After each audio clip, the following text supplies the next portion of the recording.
मुंशी प्रेमचंद की कहानी खून सफेद। चैत्र का महीना था, लेकिन वे खलियान जहां अनाज की ढेरियां लगी रहती थी पशुओं के शरणा स्थल बने हुए थे। जहां घरों से फाग और बसंत का आलाप सुनाई पड़ता, वहां आज भाग्य का रोना था। सारा चौमासा बीत गया, पानी की एक बूंद न गिरी। जेठ में एक बार मूसलाधार वृष्टि हुई थी। किसान फूले न समाये। खरीफ की फसल बो दी, लेकिन इंद्रदेव ने अपना सर्वस्व शायद एक ही बार लुटा दिया था। पौधे उगे, बढ़े और फिर सूख गए। गोचर भूमि में घास न जमी। बादल आए, घटाएं उमड़ती, ऐसा मालूम होता कि जल थल एक हो जाएगा। परंतु वे आशा की नहीं, दुख की घटाएं थी। दोस्तों, वीडियो में आगे बढ़ने से पहले अगर आप इस चैनल पर नए हैं तो प्लीज इसे लाइक, शेयर, सब्सक्राइब जरूर करें और वीडियो पसंद नहीं आए तो डिसलाइक भी कर सकते हैं। इससे पहले वाले वीडियो को आप लोगों ने अपना बहुत सारा प्यार दिया है। हमें उम्मीद है कि आप लोग इस वीडियो को भी अपना बहुत सारा प्यार देंगे। तो ये चलते हैं कहानी में आगे। किसानों ने बहुतेरे जब तक किए, ईंट और पत्थर देवी देवताओं के नाम से पूजाए, बलिदान किए। पानी की अभिलाषा में रक्त के पनाले बह गए, लेकिन इंद्रदेव किसी तरह न पसीजे। न खेतों में पौधे थे, न गोचरों में घास, न तालाबों में पानी। बड़ी मुसीबत का सामना था। जिधर देखिए धूल उड़ रही थी। दरिद्रता और क्षुधा पीड़ा के दारुण दृश्य दिखाई देते थे। लोगों ने पहले तो गहने और बर्तन गिरवी रखे और अंत में बेच डाले। फिर जानवरों की बारी आई और अब जीविका का अन्य कोई सहारा न रहा। तब जन्मभूमि जान देने वाले किसान बाल बच्चों को लेकर मजदूरी करने निकल पड़े। अकाल पीड़ितों की सहायता के लिए कहीं कहीं सरकार की सहायता से काम खुल गया था। बहुतेरे वहीं जाकर जमे। जहां जिसको सुविधा हुआ वह उधर ही जा निकला। संध्या का समय था। जादू राय थका मांदा आकर बैठ गया और स्त्री से उदास होकर बोला, दरखास्त नामंजूर हो गई। यह कहते कहते वह आंगन में जमीन पर लेट गया। उसका मुख पीला पड़ रहा था और आंतें सिकुड़ी जा रही थी। आज 2 दिन से उसने दांतने की सूरत नहीं देखी। घर में जो कुछ विभूति थी, गहने, कपड़े, बर्तन, भाड़े, सब बेट में समा गए। गांव का साहूकार भी पतिव्रता स्त्रियों की भांति आंखें चुराने लगा। केवल तकाबी का सहारा था, उसी के लिए दरखास्त दी थी, लेकिन आज वह भी नामंजूर हो गई। आशा का झिलमिलाता हुआ दीपक बुझ गया। देवकी ने पति को करुण दृष्टि से देखा। उसकी आंखों में आंसू उमड़ आए। पति दिन भर का थका मांदा घर आया था। उसे क्या खिलाए? लज्जा के मारे वह हाथ पैर धोने के लिए पानी भी न लाई। जब हाथ पैर धोकर आशा भरी चितवन से वह उसकी ओर देखेगा, तब वह उसे क्या खाने को देगी? उसने आप कई दिन से दाने की सूरत नहीं देखी थी, लेकिन इस समय उसे जो दुख हुआ वह क्षुधा तुरता के कष्ट से कई गुना अधिक था। स्त्री घर की लक्ष्मी है और घर के प्राणियों को खिलाना पिलाना वह अपना कर्तव्य समझती है, और चाहे वह उसका अन्याय ही क्यों न हो, लेकिन अपनी दिनहीन दशा पर जो मानसिक वेदना उसे होती वह पुरुषों को नहीं हो सकती। आहत उसका बच्चा सादो नींद से चौंका और मिठाई के लालच में आकर वह बाप से लिपट गया। इस बच्चे ने आज प्रातः काल चने की रोटी का एक टुकड़ा खाया था और तब से कई बार उठा और कई बार रोते रोते सो गया। 4 वर्ष का नादान बच्चा, उसे वर्षा और मिठाई में कोई संबंध नहीं दिखाई देता था। जादू राय ने उसे गोद में उठा लिया और उसकी ओर दुख भरी दृष्टि से देखा। गर्दन झुक गई और हृदय पीड़ा आंखों में न समा सकी। दूसरे दिन वह परिवार भी घर से बाहर निकला। जिस तरह पुरुष के चित्त अभिमान और स्त्री की आंख से लज्जा नहीं निकलती, उसी तरह अपनी मेहनत से रोटी कमाने वाला किसान भी मजदूरी की खोज में घर से बाहर नहीं निकलता। लेकिन हाँ, पापी पेट तो सब कुछ कर सकता है। मान और अभिमान, ग्लानि और लज्जा के सब चमकते हुए तारे तेरी काली घटाओं की ओर में छिप जाते हैं। प्रभात का समय था, ये दोनों विपत्ति के सताए घर से निकले। जारोदाराय ने लड़के को पीठ पर लिया। देवकी ने फटे पुराने कपड़ों की वह गठरी सिर पर रखी जिस पर विपत्ति को भी तरस आता। दोनों की आंखें आंसुओं से भरी थी। देवकी रोती रही, जादूराय चुपचाप था। गांव के 2-4 आदमियों से भेंट भी हुई। किसी ने इतना भी नहीं पूछा कि कहाँ जाते हो। किसी के हृदय में सहानुभूति का वास न था। जब ये लोग लालगंज पहुंचे, उस समय सूर्य ठीक सिर पर था। देखा, मीलों तक आदमी ही आदमी दिखाई देते थे, लेकिन हर चेहरे पर दीनता और दुख के चिन्ह झलक रहे थे।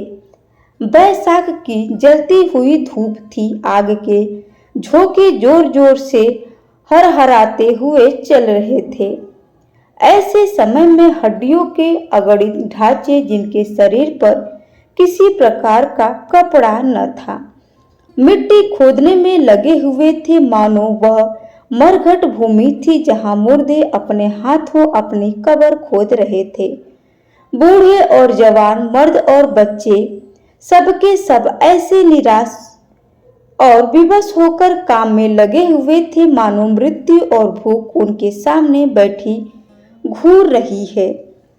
इस आहत में न कोई किसी का मित्र था, न हितु। दया, सहिष्णुता और प्रेम, ये सब मानवीय भाव है जिसका कर्ता मनुष्य है।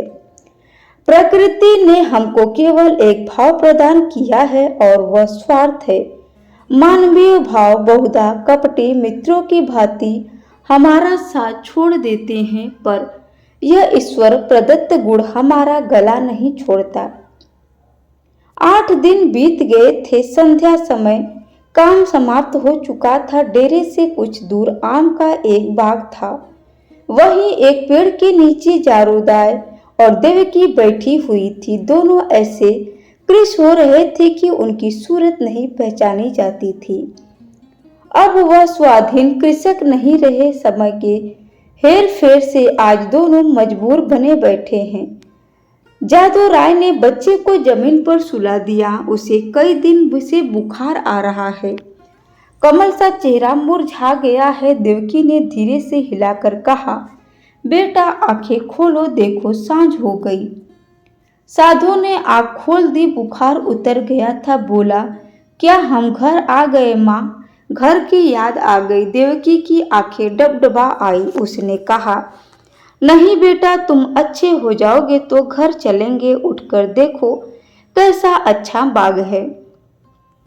साधु माँ के हाथों के सहारे उठा और बोला, माँ मुझे कड़ी भूख लगी है, लेकिन तुम्हारे पास तो कुछ नहीं है, मुझे क्या खाने को दोगी? देवकी के हृदय में चोट लगी, पर धीरज धीरज करके बोली, नहीं बेटा, तुम्हारे खाने को मेरे पास सब कुछ है। तुम्हारे दादा पानी लाते हैं तो नरम नरम रोटियां अभी बनाए देती हूँ। साधु ने माँ की गोद में सिर रख लिया और बोला, माँ मैं न होता तो तुम्हें इतना दुख न होता। यह कहकर वह फूट फूट कर रोने लगा। यह वही बेबस बच्चा है जो 2 सप्ताह पहले मिठाइयों के लिए दुनिया सिर पर उठा लेता था। दुख और चिंता ने कैसा अनर्थ कर दिया कि यह विपत्ति का फल है। कितना दुखपूर्ण, कितना करुणाजनक व्यापार है। इसी बीच में कई आदमी लालटेन लिए हुए वहां आए। फिर गाड़ियां आई, उन पर डेरे और खेमे लदे हुए थे। दम के दम यहाँ खेमे गड़ गए। सारे बाग में चहल पहल नजर आने लगी। देवकी रोटियां सेक रही थी। साधु धीरे धीरे उठा और आश्चर्य से देखता हुआ एक डेरे के नजदीक जाकर खड़ा हो गया। पादरी मोहनदास खेमे से बाहर निकले तो साधु उन्हें खड़ा दिखाई दिया। उसकी सूरत पर उसे तरस आ गया। प्रेम की नदी उमड़ आई। बच्चे को गोद में लेकर खेमे में एक गद्देदार कोच पर बिठा दिया और तब बिस्किट और केले खाने को दिए। लड़के ने अपनी जिंदगी में इन स्वादिष्ट चीजों को कभी नहीं देखा था। बुखार की बेचैन करने वाली भूख अलग मार रही थी। उसने खूब मन भर खाया और जब कृतज्ञ नेत्रों से देखते हुए पादरी साहब के पास जाकर बोला, तुम हमको रोज ऐसी चीजें खिलाओगे? पादरी साहब इन भोलेपन पर मुस्कुरा के बोले, मेरे पास इससे भी अच्छी अच्छी चीजें हैं।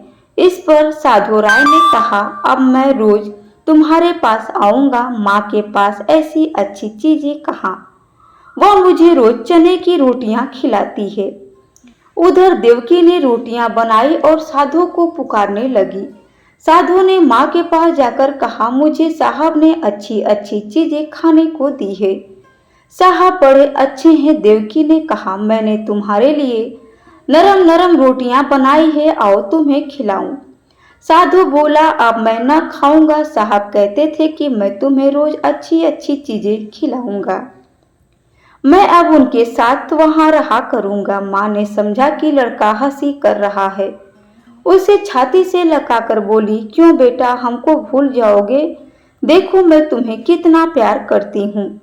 साधु तुतला कर बोला, तुम तो मुझे रोज चने की रोटियां दिया करती हो, तुम्हारे पास तो कुछ नहीं है। साहब मुझे केले और आम खिलाएंगे। यह कहकर वह फिर खेमे की ओर भागा और रात को वहीं सो रहा था। पादरी मोहनदास का पड़ाव वहां 3 दिन तक रहा। साधु दिन भर उन्हीं के पास रहता। साहब ने उसे मीठी दवाइयां दी। उसका बुखार जाता रहा। वह भोले भाले किसान यह देखकर साहब को आशीर्वाद देने लगे। लड़का चंगा हो गया और आराम से है। साहब को परमात्मा सुखी रखे। उन्होंने बच्चों की जान रख ली। चौथे दिन रात को ही वहां से पादरी साहब ने कूच किया। सुबह को जब देवकी उठी तो साधु का यहाँ पता न था। उसने समझा कहीं टपके टूटने गया होगा, किंतु थोड़ी देर देखकर उसने जादू राय से कहा, लल्लू यहाँ नहीं है। उसने भी यही कहा, कहीं टपकी ढूंढता होगा। लेकिन जब सूरज निकल आया और काम पर चलने का वक्त हुआ तब जादू राय को कुछ संशय हुआ। उसने कहा, तुम यहीं बैठो रहना, मैं अभी उसे लिए आता हूँ। जादू ने आसपास के सब बागों को छान डाला और अंत में जब 10 बज गए तो निराश लौट आया। साधु न मिला। यह देखकर देवकी ठाठे मारकर रोने लगी। फिर दोनों अपने लाल की तलाश में निकले। अनेक विचार चित्त में आने जाने लगे। देवकी को पूरा विश्वास था कि उस साहब ने उस पर कोई मंत्र डालकर वश में कर लिया, लेकिन जादू को इस कल्पना के मान लेने में कुछ संदेह था। बच्चा इतनी दूर अनजान रास्ते पर अकेले नहीं जा सकता। फिर भी दोनों गाड़ी के पहियों और घोड़े के टापों के निशान देखते चले जाते थे। यहाँ तक कि एक सड़क पर जा पहुँचे, वहाँ गाड़ी के बहुत से निशान थे। उस विशेष लिख की पहचान न हो सकती थी। घोड़े के टाप भी एक झाड़ी की तरफ जाकर गायब हो गए। आशा का सहारा टूट गया। दोपहर हो गई थी। दोनों धूप के मारे बेचैन और निराश से पागल हो रहे थे। वहीं एक वृक्ष की छाया में बैठ गए। देवकी विलाप करने लगी। जादू राय ने उसे समझाना शुरू किया। जब जरा धूप की तेजी कम हुई तो दोनों फिर आगे चले, किंतु अब आशा की जगह निराशा साथ थी। घोड़े के टापों के साथ उम्मीद का धुंधला निशान गायब हो गया था। शाम हो गई। इधर उधर गायों बैलों के झुंड निर्जीव से पड़े दिखाई देते थे। यह दोनों दुखिया हिम्मत हारकर एक पेड़ के नीचे टिके रहे। उसी वृक्ष पर मैंने का एक जोड़ा बसेरा लिए था। उनका नन्हा सा शावक आज ही एक शिकारी के चंगुल में फंस गया था। दोनों दिन भर उसे खोजते रहे। फिर इस समय निराश होकर बैठे रहे। देवकी और जादू को अभी तक आशा की झलक दिखाई देती थी, इसीलिए वे बेचैन थे। 3 दिन तक ये दोनों अपने खोए हुए लाल की तलाश करते रहे। दाने से भेंट नहीं, प्यास से बेचैन होते तो 4 घुट पानी गले के नीचे उतार लेते। आशा की जगह निराशा का सहारा था। दुख और करुणा के सिवाय और कोई वस्तु नहीं। किसी बच्चे के पैर के निशान देखते तो उनके दिलों में आशा तथा भय की लहरें उठने लगती थी, लेकिन प्रत्येक पग उन्हें अभिष्ट स्थान से दूर लिए जाता था। इस घटना को हुए 14 वर्ष बीत गए। इन 14 वर्षों में सारी काया पलट गई। चारों ओर राम राज्य दिखाई देने लगा। इंद्रदेव ने कभी उस तरफ अपनी निर्दयता न दिखाई और न जमीन ने ही। उमड़ी हुई नदियों की तरह अनाज ने ढेकियां भरी चली। उजड़े हुए गांव बस गए। मजदूर किसान बन बैठे और किसान जायदाद का तलाश में दौड़ने लगे। वहीं चैत के दिन थे। खलिहानों में अनाज के पहाड़ खड़े थे। भाट और भिख मंगे किसानों की बढ़ती के तराने गा रहे थे। सुनारों के दरवाजे पर सारे दिन और आधी रात तक ग्राहकों का जमघट लगा रहता था। दर्जी को सिर उठाने की फुर्सत न थी। इधर उधर दरवाजों पर घोड़े हिनहिना रहे थे। देवी के पुजारियों को अजीर्ण हो रहा था। जादू राय के दिन भी फिरे। घर पर छप्पर की जगह खपरेल हो गया। दरवाजे पर अच्छे बैलों की जोड़ी बंधी हुई है। वह अब जब अपनी बहली पर सवार होकर बाजार जाया करता है, उसका बदन अब उतना सुडौल नहीं है। पेट भर इस सुदशा का विशेष प्रभाव पड़ा था और बाल भी सफेद हो चले हैं। देवकी की गिनती की गांव की बूढ़ी औरतों में होने लगी है। व्यावहारिक बातों में उसकी बड़ी पूछ हुआ करती थी। जब वह किसी पड़ोसन के घर आती तो वहां की बहुएं भय के मारे थरथराने लगती हैं। उसके कटु वाक्य और तीव्र आलोचना की सारे गांव में थाक बधी हुई है। मखहीन कपड़े अब उसे अच्छे नहीं लगते, लेकिन गहनों के बारे में वह उतनी उदासीन नहीं है। उसके लिए जीवन का दूसरा भाग इससे कम उज्जवल नहीं है। उनकी 2 संतानें हैं। लड़का माधो सिंह अब खेती बाड़ी के काम में बाप की मदद करता है। लड़की का नाम शिव गौरी है। वह भी माँ को चक्की पीसने में सहायता दिया करती है और खूब गाती है। बर्तन धोना उसे पसंद नहीं, लेकिन चौका लगाने में निपुण है। गुड़ियों के ब्याह करने से उसकी जी कभी नहीं भरता। आए दिन गुड़ियों के विवाह होते रहते हैं। उसकी चर्चा नित्य हुआ करती है और कभी बिना रुलाया नहीं करती। देवकी कभी कभी सारे दिन उस लाडले बेटे की सुध में अधीर रहा करती थी। सांझ हो गई थी। बैल दिन भर के थके मांदे सिर झुकाए चले आते थे। पुजारी ने ठाकुर द्वार जाजे में घंटा बजाना शुरू किया। आजकल फसल के दिन है, रोज पूजा होती है। जादू राय घाट पर बैठे नारियल पी रहे थे। शिव गौरी रास्ते में खड़ी उन बैलों को कोस रही थी जो उसके भूमिस्थ विशाल भवन का निरादर करके उसे रोदते चले जाते थे। घड़ियाल और घंटे की आवाज सुनते ही जादू राय भगवान का चरणामृत लेने के लिए उठते ही थे कि उन्हें अकस्मात एक नवयुवक दिखाई पड़ा जो भूखते हुए कुत्तों को दुत्कारता बाइसिकल को आगे बढ़ाता हुआ चला आ रहा था। उसने उनके चरणों पर अपना सिर रख दिया। जादू राय ने गौर से देखा और तब दोनों एक दूसरे से लिपट गए। माधो भौचक होकर बाइसिकल को देखने लगा। शिव गौरी रोती हुई घर में भागी और देवकी से बोली, दादा को साहब ने पकड़ लिया है। देवकी घबराई हुई बाहर आई। साधु उसे देखते ही उसके पैर गिर पड़ा। देवकी से छाती से लगाकर रोने लगी। गांव के मर्द, औरतें और बच्चे सब जमा हो गए। मेला सा लग गया था। साधु ने अपने माता पिता से कहा, मुझे भाग्य से जो कुछ अपराध हुआ हो उसे क्षमा कीजिए। मैंने अपनी नादानी से स्वयं बहुत कष्ट उठाए और आप लोगों को भी दुख दिया, लेकिन अब मुझे अपनी गोद में लीजिए। देवकी ने रोकर कहा, जब हमको छोड़कर भागे थे हम लोग तो तुम्हें 3 दिन तक दाना पानी के ढूंढते रहे, पर जब निराश हो गए तब अपने भाई को रोकर बैठ रहे थे। तब से आज तक कोई ऐसा दिन न गया कि तुम्हारी सुधि न आई हो। रोते रोते एक युग बीत गया, अब तुम्हारे खबर ली है। अब तुमने खबर ली है, बताओ बेटा, उस दिन तुम कैसे भागे और कहाँ जाकर रहे। साधु ने लज्जित होकर उत्तर दिया, माताजी, अपना हाल क्या कहूँ मैं। पहर रात रहे आपके पास से उठकर भागा। पादरी साहब के पड़ाव का पता शाम को ही पूछ लिया था, बस पूछता हुआ उनके पास दोपहर को पहुंच गया। साहब ने मुझे पहले समझाया कि अपने घर लौट जाओ, लेकिन जब मैं किसी तरह राजी न हुआ तो उन्होंने मुझे पूना भेज दिया। मेरी तरह वहाँ सैकड़ों लड़के थे, वहाँ बिस्कुट और नारंगियों का भला क्या जिक्र। जब मुझे आप लोगों की याद आई मैं अक्सर रोया करता, मगर बचपन की उम्र थी, धीरे धीरे उन्हीं लोगों से हिल मिल गया। हाँ, जब से कुछ होश हुआ और अपना पराया समझने लगा हूँ, तब से अपनी नादानी पर हाथ मलता रहा हूँ। रात दिन आप लोगों की रट लगी रहती थी। आज आप लोगों के आशीर्वाद से यह शुभ दिन देखने को मिला है। दूसरों में बहुत दिन काटे, बहुत दिनों तक अनाथ रहा, अब मुझे अपनी सेवा में रखिए, मुझे अपनी गोद में लीजिए।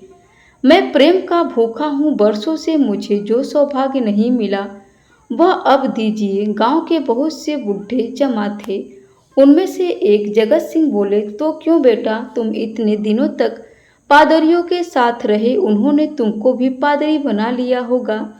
साधु ने सिर झुकाकर कहा, जी हाँ, यह तो उनका दस्तूर है। जगत सिंह ने जादू राय की तरफ देखकर कहा, यह बड़ी कठिन बात है। साधु बोला, बिरादरी मुझे जो प्रायश्चित बतलाएगी मैं उसे करूँगा। मुझसे जो कुछ बिरादरी का अपराध हुआ है, नादानी से हुआ है, लेकिन मैं उसका दंड भोगने के लिए तैयार हूँ। जगत सिंह ने फिर जादू राय की तरफ कनखियों से देखा और गंभीरता से बोले, हिंदू धर्म में ऐसा कभी नहीं हुआ है। यो तुम्हारे माँ बाप तुम्हें अपने घर में रख लें, तुम उनके लड़की हो, मगर बिरादरी कभी इस काम में शरीक न होगी। बोलो जादू राय, क्या कहते हो तुम? तुम्हारे मन की भी तो सुन ले। जादू राय बड़ी दुविधा में था। एक ओर अपने प्यारे बेटे की प्रीति थी, दूसरी ओर बिरादरी का भय मारे डालता था। जिस लड़के के लिए रोते रोते आंखें फूट गई, आज वही सामने खड़ा, आंखों में आंसू भरे कहता है, पिताजी मुझे अपनी गोद में लीजिए।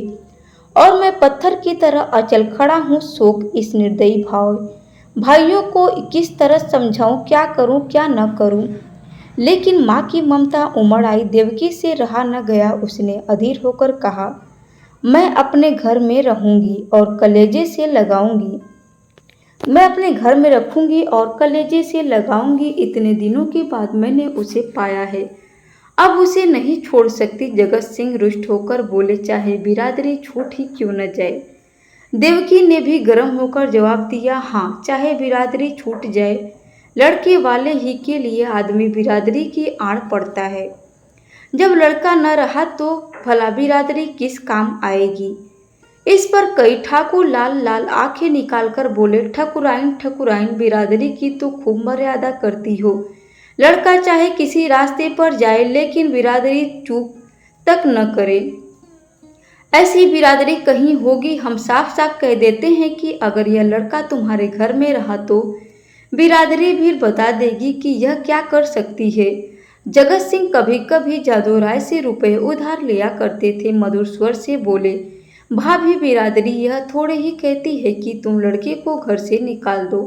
लड़का इतने दिनों के बाद घर आया है तो तुम्हारे हमारे सिर आंखों पर रहे, बस जरा खाने पीने और छूत छात का बचाव बना रहना चाहिए।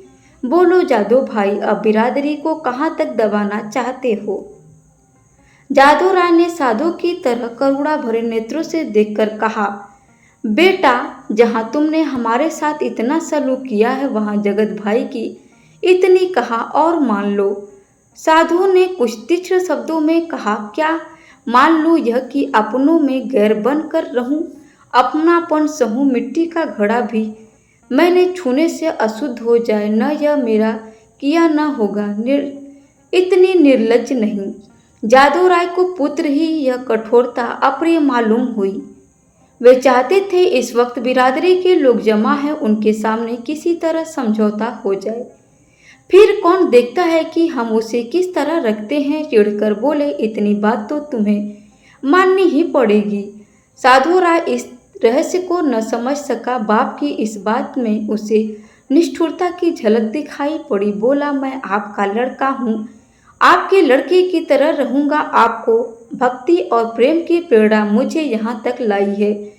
मैं अपने घर में रहने आया हूँ। अगर यह नहीं हुए तो इसके सिवा मेरे लिए इसके और कोई उपाय नहीं है। जितनी जल्दी हो सके यहाँ से भाग जाऊं। जिनका खून सफ़ेद है उनके बीच में रहना व्यर्थ है। देवकी ने रोकर कहा, लल्लू, मैं अब तुम्हें न जाने दूंगी। साधु की आंखें भर आई पर मुस्कुराकर बोला, मैं तो तुम्हारी थाली में खाऊंगा। देवकी ने उसे ममता और प्रेम की दृष्टि से देखकर कहा, मैंने तो तुझे छाती से दूध पिलाया है, तू मेरी थाली में खाएगा तो क्या? मेरा बेटा ही तो है, कोई और तो नहीं हो गया। साधु इन बातों को सुनकर मतवाला हो गया। इसमें कितना स्नेह, कितना अपनापन था। बोला, माँ, आया तो मैं इसी इरादे से था कि वह कहीं न जाऊंगा, लेकिन बिरादरी ने मेरे कारण यदि तुम्हें जाति युक्त कर दिया तो मुझसे न सहा जाएगा। मुझसे इन गंवारों का कोरा अभिमान न देखा जाएगा, इसलिए इस वक्त मुझे जाने दो। जब मुझे अवसर मिला करेगा तो तुम्हें देख जाया करूँगा। तुम्हारा प्रेम मेरे चित्त से नहीं जा सकता, लेकिन यह संभव है कि मैं इस घर में रहूं और अलग खाना खाऊं, अलग बैठूं। इसके लिए मुझे क्षमा करना।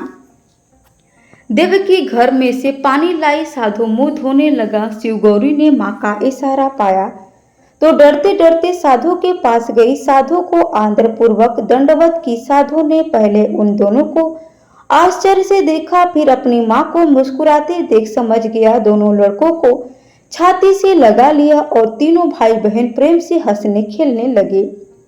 माँ खड़ी यह दृश्य देखती थी और उमंग से फूली न समाती थी। जलपान करके साधु ने बाइस्किल संभालती और माँ बाप के सामने सिर झुकाकर चल खड़ा हुआ। वही जरा से तंग होकर आया था, उसी क्षेत्र में जहां अपना कोई न था। देवकी फूट फूट कर रो रही थी और जादू राय आंखों में आंसू भरे हृदय में एक ऐंठन सी अनुभव करता हुआ सोचता था, हाय मेरे लाल, तू मुझसे अलग हुआ जाता है। ऐसा योग्य और होनहार लड़का हाथ से निकला जाता है और केवल इसीलिए कि अब हमारा खून सफेद हो गया। दोस्तों, वीडियो में अंत तक बने रहने के लिए आप लोगों का धन्यवाद। आपको हमारी यह वीडियो कैसी लगी एक प्यारा सा कमेंट करके जरूर बताएं। वीडियो अच्छी लगी हो तो इसे लाइक, शेयर, सब्सक्राइब जरूर करें और शेयर जरूर करें। Thanks for watching my video. धन्यवाद।